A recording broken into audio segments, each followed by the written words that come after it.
दिवसाची सुरुवात खूप प्रसन्नतेने झाली. खरं तर या दरवाजाला पहिल्यांदाच मी असं हळदीचं लेपन केलेलं आहे. आज मार्गशीर्ष महिन्यातील पहिला गुरुवार आणि गुरुवारच्या लहानपणीच्या खूप साऱ्या आठवणी डोळ्यासमोर येतात.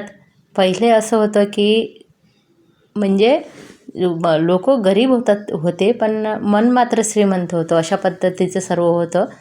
ते कसं तर एकत्र सगळे खेळणं, बोलणे किंवा एकत्र जेवण करणे. आमच्या घरी तर सर्व गोपाळकाला म्हणून शाळा सुटली ना तर सगळे एकत्र यायचे. त्याच्यानंतर बघा मी अशा पद्धतीने हळदीचं लेपन केलं आणि फुलांनी सर्व थोडंसं सजवलं. सगळे म्हणे आज घरी काय काय आल्याबरोबर असा वेगळा फरक पडतो जेव्हा आपण काही वेगळं करतो एखाद्या दिवशी तर. आणि घर आणि मन प्रसन्न तर होणारच हे सगळं बघून. आणि लहानपणीच्या काही आठवणीसुद्धा मी तुम्हाला पूजेसोबत आज सांगते. त्या कशा तर पुढं मी तुम्हाला सांगते. लहानपणी 7वीपासूनच बहुतेक हे उपास आम्ही करत होतो.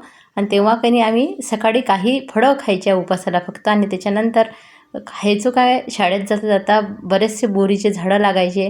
तिथे जाऊन असे बोरं वेचून ते बोरं आम्ही शाळेत न्यायचो कंपासमध्ये आणि ते मध्ये मध्ये खायचो. छान अशी पूजा झाली बघा. फुलं तर भरपूर होते पण आपल्या अंगणातल्याच थोड्याशा फांद्या तोडल्या. 5 झाडांच्या 5 फांद्या आणायचो.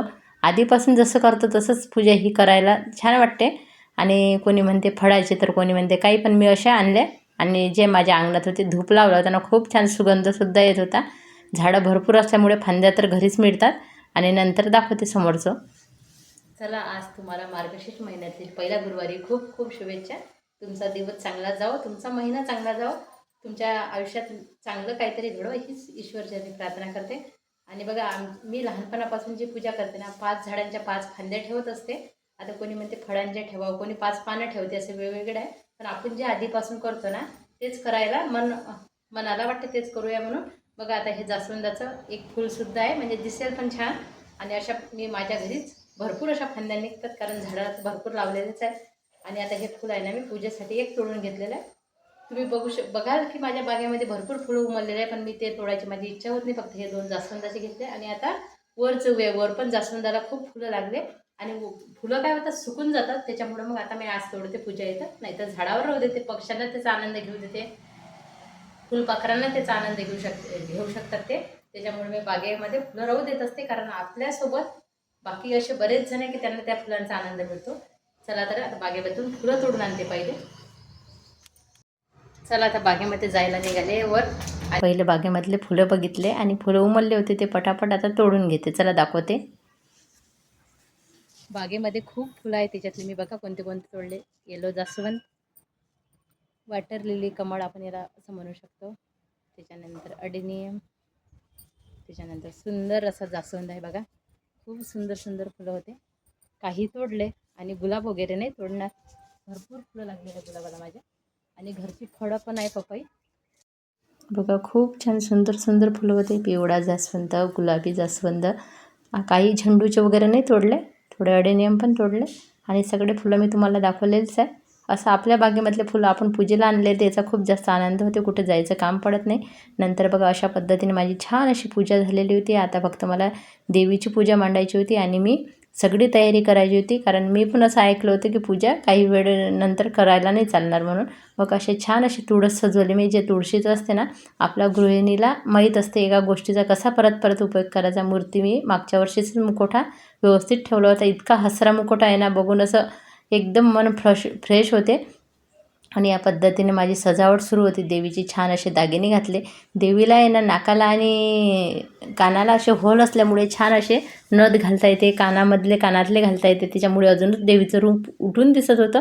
आणि असं काही केलं ना, कोणी म्हणते की आज काय एवढं प्रसन्नतेचं वातावरण घरात वाटत आहे.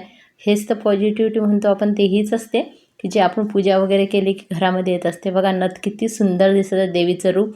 आणि मी माझ्या मोबाईलमध्ये काय केलं आहे, असं कोणी नसते ना स्माईल केले की फोटो निघते ना, ते मुलाला करून मागितलं होतं. तर देवीचा व्हिडिओ काढता काढता एवढे फोटो निघायचे ना, म्हणजे जेव्हा फोटोच्या याच्यावर ते होतं ना, कारण देवीचा चेहराच तेवढा हसरा होता आणि हसरा चेहरा दिसला की त्याच्यामध्ये आपोआप फोटो निघतात. ते केलेलं होतं. हे बघा किती छान हे कर्णफुलं दिसतात. खूप सुंदर देवीचं रूप उठून दिसत आहे. आणि महालक्ष्मी माते नमो नमा.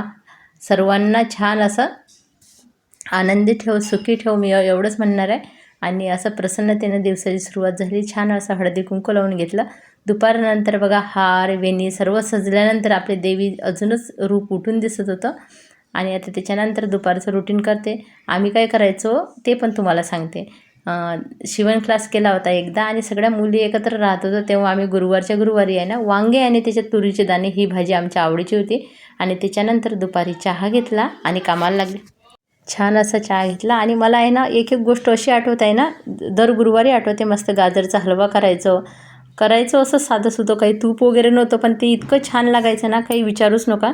आठवणी डोळ्यासमोर येतात. आणि ते आम्ही एकत्र खिचडी करणं, ते जेवणं, ह्या सगळ्या गोष्टींना आता भरपूर आपल्याला मिळते, पण तो आनंद खरंच येत नाही. आणि ते सगळंच लहानपणच वेगळं होतं आपल्या वेळेचं. आता तसं लहानपण नाही आहे मुलांचं, खूप वेगळं आहे. संध्याकाळच्या वेळेस परत तुळशीजवळ देवाजवळ दिवे लावले आणि अशी उपासाची आता नैवेद्य वगैरे करून स्वयंपाक पण तयारी झालेली आहे. आजचा व्हिडिओ तुम्हाला आवडत असेल तर एक चॅनलला लाईक, सबस्क्राईब, कमेंट करायला विसरू नका. धन्यवाद ताईंनो सर्वांचे, धन्यवाद.